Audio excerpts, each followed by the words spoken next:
नमस्कार दोस्तों, मैं हूं गौरीशंकर और आप देख रहे हैं हमारा यूट्यूब चैनल जयकांत क्लासेस। आज हम बात करेंगे मध्य प्रदेश ज़िला स्पेशल। तो मध्य प्रदेश ज़िला स्पेशल में आज हमने लिया है ग्वालियर ज़िला। ग्वालियर ज़िले की बात करें तो यहाँ पर कुल 5 तहसील है। ये हमारे पास मैप है, ठीक है। अब हम बात करते हैं ग्वालियर का ज़िला। तो जो ज़िला मुख्यालय है वो है ग्वालियर में, और संभाग जो है वो कि ग्वालियर संभाग है, जिसमें मुख्यतः 5 जिले हैं: ग्वालियर, दतिया, शिवपुरी, अशोकनगर और गुना। इसके बाद बात करते हैं ग्वालियर का क्षेत्रफल। तो ग्वालियर का कुल क्षेत्रफल 4560 वर्ग किलोमीटर है, और यहाँ की जनसंख्या 2011 की जनगणना के अनुसार 20,32,036 व्यक्ति यहाँ की जनसंख्या है। उसके बाद बात करते हैं लिंगानुपात की। तो लिंगानुपात 864 का लिंगानुपात है, और जनघनत्व 446 का है। उसके बाद साक्षरता जो है वो 75.7%। अगर तहसील की बात करें तो 5 तहसीलें हैं: गिर्द ग्वालियर, डबरा, भीतरवार, चिनौर और घाटी गांव। विकास खंड की बात करें तो 4 विकास खंड है: मुरार, डबरा, भीतरवार और घाटी गांव। अब ग्वालियर के इतिहास की अगर हम बात करें तो ग्वालियर का सबसे पहले देखते हैं कि नाम कैसे पड़ा है। तो ऐसा माना जाता है कि ग्वालियर के जो राजा थे सूरज सेन, जो कि 8वीं शताब्दी में वहाँ पर राज करते थे, वो कछवाहा वंश के थे, जो किसी रोग से ग्रसित थे। तो उन्होंने ग्वालिपा नामक एक संत थे, उसके पास जाकर अपना इलाज करवाया, तो वो उनके द्वारा ठीक हो गए। अतः ऐसा माना जाता है कि ग्वालिपा ऋषि संत ग्वालिपा के नाम पर ग्वालियर का नाम रखा गया है। और कहीं कहीं ये भी फैक्ट मिलता है कि इसी ग्वालिपा जो संत थे, इनका नाम गालव ऋषि भी था। तो गालव ऋषि के नाम पर ग्वालियर का नाम पड़ा, ऐसा माना जाता है। उसके अलावा एक और मोस्ट इम्पॉर्टेंट चीज़ है कि महाभारत के समय में ग्वालियर का जो पुराना नाम था वो गोपराष्ट्र था। और ये क्वेश्चन भी पूछा जा चुका है कि महाभारत के समय में ग्वालियर को किस नाम से जाना जाता था, ठीक है। तो ये आपको याद रखना है, ये बहुत इंपॉर्टेंट है, ठीक। उसके बाद बात करते हैं हम ग्वालियर के प्रमुख शासक की। तो यहाँ पर गुर्जर प्रतिहार वंश ने शासन किया है, और उसके बाद मोहम्मद गजनी ने शासन किया। मोहम्मद गजनी के शासन के बाद 1196 में कुतुबुद्दीन ऐबक ने दुर्ग जीत लिया, और कुतुबुद्दीन ऐबक ने भी यहाँ पर राज्य किया है। उसके बाद 1308 में वीर सिंह देव तोमर, जिन्होंने तोमर वंश की नींव रखी, यहाँ पर अपना शासन किया। उसके बाद 1486 से 1517 के बीच में मानसिंह तोमर ने यहाँ पर मान महल का निर्माण करवाया, जो कि काफ़ी प्रसिद्ध है ग्वालियर के लिए। और ग्वालियर के संगीत घराने को ग्वालियर घराना जो नाम देने का श्रेय है वो मानसिंह तोमर को जाता है। अब बात करते हैं हम ग्वालियर किले की। तो ग्वालियर के किले को किलों का रत्न कहा जाता है, इसे भारत का जिब्राल्टर भी कहा जाता है, और जिसका निर्माण जो राजा सूर्यसेन ने 8वीं शताब्दी में करवाया था। मोस्ट इम्पॉर्टेंट है ये भी। उसके बाद बात करते हैं मराठा शासकों की। तो मराठा शासकों ने 1765 में ग्वालियर को अपने अधिकार में लिया, और 1810 में महादजी सिंधिया ने इस किले की बागडोर संभाली। और महादजी सिंधिया जी है वो, उन्होंने सिंधिया वंश की नींव रखी, और महादजी सिंधिया के बाद से अब तक ग्वालियर पर सिंधिया परिवार का ही शासन है। और ग्वालियर पर्यटन की अगर बात करें तो यहाँ पर कई स्थान हैं, जैसे कि छत्री बाग की बात करें, जो कि सिंधिया परिवार के लोगों की समाधि है यहाँ पर, ये भी एक पर्यटन स्थल है। उसके बाद ग्वालियर के किले की बात करें, जैसे चित्र में दर्शाया गया है, तो गोपांचल पर्वत पर स्थित ये ग्वालियर का किला है, जो कि राजा सूर्यसेन ने 8वीं शताब्दी में इस किले का निर्माण कराया था। और इस किले को किलों का रत्न कहा जाता है, और भारत का जिब्राल्टर भी कहा जाता है। अब इसके बाद हम देखते हैं मान मंदिर। मान मंदिर जो है, राजा मानसिंह तोमर ने 1486 से 1517 के बीच में मान मंदिर का निर्माण करवाया था, या जिसे मान महल भी कहा जाता है। और इसे बाबर ने किलों के हार में मोती के नाम से पुकारा है। तो मान मंदिर भी आपको चित्र में दिख रहा है। उसके बाद महाराज बाड़ा, ये भी काफ़ी फेमस चीज़ है, इसे बाड़ा के नाम से भी जाना जाता है, और यहाँ एक पुराना ओपेरा भी है। यह सिंधिया रियासत कालीन का निर्माण है। उसके बाद मोती महल। मोती महल जो है, इसका निर्माण सिंधिया रियासत काल में सन 1872 में हुआ था। जो पूरे मोती महल परिसर में 1100 छोटे बड़े कमरे हैं। और जब मध्य प्रदेश का निर्माण नहीं हुआ था, तब यहाँ पर मध्य भारत राज्य की विधानसभा एक खूबसूरत हॉल में लगती थी। अब बात करते हैं जय विलास पैलेस की। ये भी काफ़ी इम्पॉर्टेंट है। जय विलास पैलेस जो है ये ग्वालियर में सिंधिया राज परिवार का वर्तमान निवास स्थल है, और इसके साथ साथ यहाँ पर एक म्यूजियम भी है, एक संग्रहालय है। इस महल में 35 कमरों को संग्रहालय के लिए दे दिया गया है, और इस महल का ज़्यादातर हिस्सा इटालियन स्थापत्य से प्रभावित है।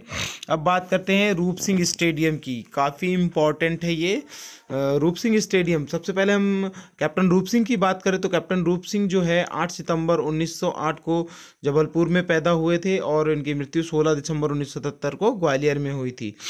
और कैप्टन रूप सिंह जो थे वो हॉकी के प्लेयर थे, और सन 1932 और 1936 के ओलंपिक में ये हॉकी टीम के, अंतर्राष्ट्रीय जो हॉकी टीम थी इंडिया की, उसके मेंबर थे। इसके साथ साथ अगर ये क्रिकेट स्टेडियम है तो सबसे पहले जो पहला अंतर्राष्ट्रीय मैच खेला गया था वो 21 जनवरी 1988 को इंडिया और वेस्ट इंडीज़ के बीच में हुआ था। और रूप सिंह स्टेडियम एक और भी इसका कारण है फेमस होने का, प्रसिद्धि होने का, क्योंकि अंतर्राष्ट्रीय एक दिवसीय दोहरा शतक जो कि सबसे पहले लगा था वो सचिन तेंदुलकर ने इसी स्टेडियम में लगाया था, रूप सिंह स्टेडियम में। उसके बाद दूसरा जो दोहरा शतक था वो वीरेंद्र सहवाग ने इंदौर में लगाया था।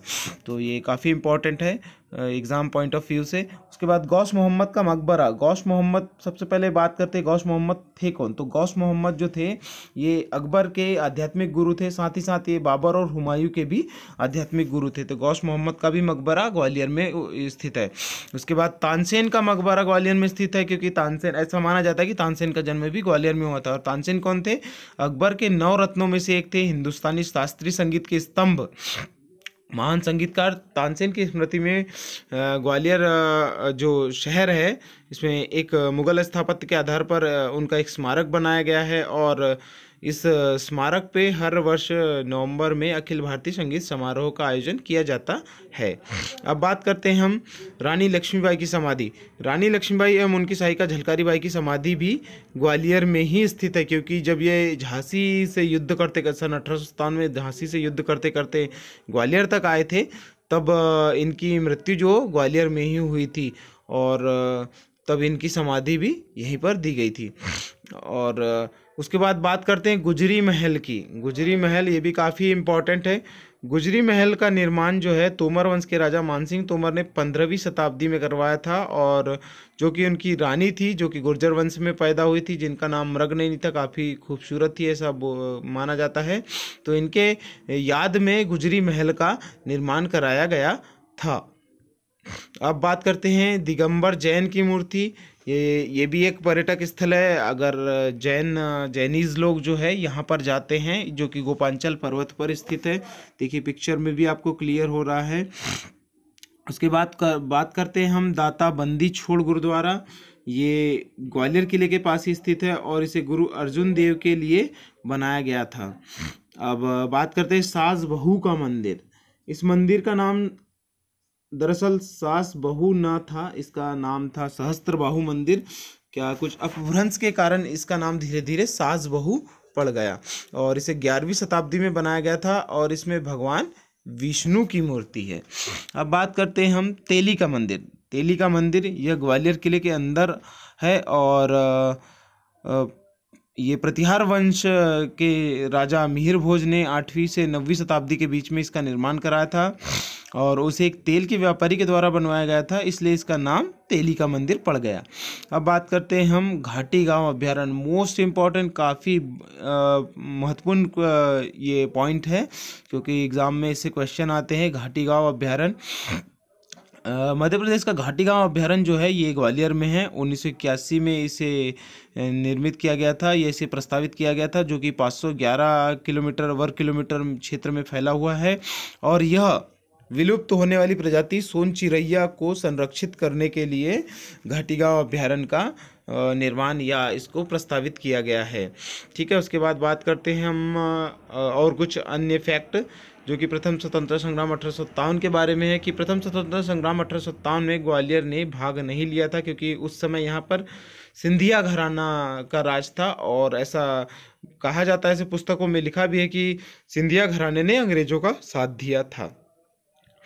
उसके बाद प्रदेश का सबसे बड़ा व्यापारिक मेला जो है ये ग्वालियर में लगता है। और जो कि 1905 में सिंधिया शासकों द्वारा शुरू किया गया था और पहले यहाँ पशुओं का मेला लगता था। अभी भी यहाँ पर प्रदेश का सबसे बड़ा व्यापारिक मेला लगता है, क्योंकि यहाँ पर बड़ी से बड़ी वस्तु से लेकर सुई तक का पूरा सामान एक जगह प्राप्त हो जाता है। अब बात करते हैं हम संगीत नगरी। तो ग्वालियर को संगीत नगरी के नाम से जाना जाता है क्योंकि यहाँ अकबर के नौरत्नों में से एक तानसेन, जिनका नाम तन्ना मिश्र था, उनकी समाधि है और उनका जन्म भी यही हुआ था ऐसा माना जाता है, इसलिए इसे संगीत नगरी के नाम से भी जाना जाता है। और मध्य प्रदेश की अगर बात करें तो मध्य प्रदेश भू राजस्व विभाग का मुख्यालय भी ग्वालियर में है, जिसमें रेवेन्यू डिपार्टमेंट की ट्रेनिंग सेंटर जैसे होती है और पटवारी की भी ट्रेनिंग यहीं पर होती है। सीआरपीएफ ट्रेनिंग सेंटर ग्वालियर में स्थित है और मध्य प्रदेश महालेखाकार का भी कार्यालय ग्वालियर में स्थित है। इसके साथ साथ एनसीसी महिला प्रशिक्षण कॉलेज भी ग्वालियर में स्थित है। उसके बाद आकाशवाणी केंद्र 1964 में जो मध्य प्रदेश का दूसरा आकाशवाणी केंद्र था वो ग्वालियर में खोला गया। और मध्य प्रदेश उच्च न्यायालय की खंडपीठ जो है वो ग्वालियर में है। तो मध्य प्रदेश उच्च न्यायालय कहाँ पर है? ये जो कि जबलपुर में है और उसकी दो खंडपीठ, पहली तो ग्वालियर और दूसरी इंदौर में है। इसके बाद लश्कर और मुरार। लश्कर और मुरार दो ऐसे क्षेत्र है जो ब्रिटिश काल की छावनी क्षेत्र है। और इसके साथ साथ भारत का दूसरा सूर्य मंदिर है वो कि जो कि मुरार में स्थित है और ये बिरला समूह द्वारा बनवाया गया था। पहला जो सूर्य मंदिर है वो तो कोणार्क उड़ीसा में है और दूसरा जो है वो मुरार ग्वालियर में है। अब बात करते हैं प्रदेश का पहला अखबार जो कि ग्वालियर अखबार के नाम से प्रकाशित किया गया था और ये 1840 में प्रकाशित किया गया था। अब बात करते हैं माचिस के डिब्बे बनाने का कारखाना भी कहाँ पर है? ग्वालियर में स्थित है। और ग्वालियर के डबरा में शुगर मिल भी स्थित है। इसके बाद हम बात करते हैं विश्वविद्यालय की। तो ग्वालियर में कौन कौन से विश्वविद्यालय हैं? ग्वालियर में राजा मानसिंह तोमर संगीत विश्वविद्यालय है जो कि 2008 में ओपन हुआ था और यह प्रदेश का पहला संगीत विश्वविद्यालय है। उसके बाद जीवाजी विश्वविद्यालय भी यहाँ पर स्थित है। और उसके बाद विजय राजे सिंधिया कृषि विश्वविद्यालय जो कि 2008 में ओपन हुआ था, यह भी ग्वालियर में स्थित है और यह मध्य प्रदेश का दूसरा कृषि विश्वविद्यालय है। पहला कृषि विश्वविद्यालय जो कि अपने जबलपुर में है। और उसके बाद यहाँ पर महारानी लक्ष्मीबाई शारीरिक शिक्षा महाविद्यालय है जो कि 1957 में ओपन हुआ था और यह एशिया का पहला शारीरिक शिक्षा महाविद्यालय है। तो आज के लिए इतना ही। आपको ये वीडियो कैसा लगे ज़रूर कमेंट्स बॉक्स में कमेंट कीजिएगा और अपने दोस्तों में शेयर कीजिएगा और चैनल को सब्सक्राइब कीजिएगा।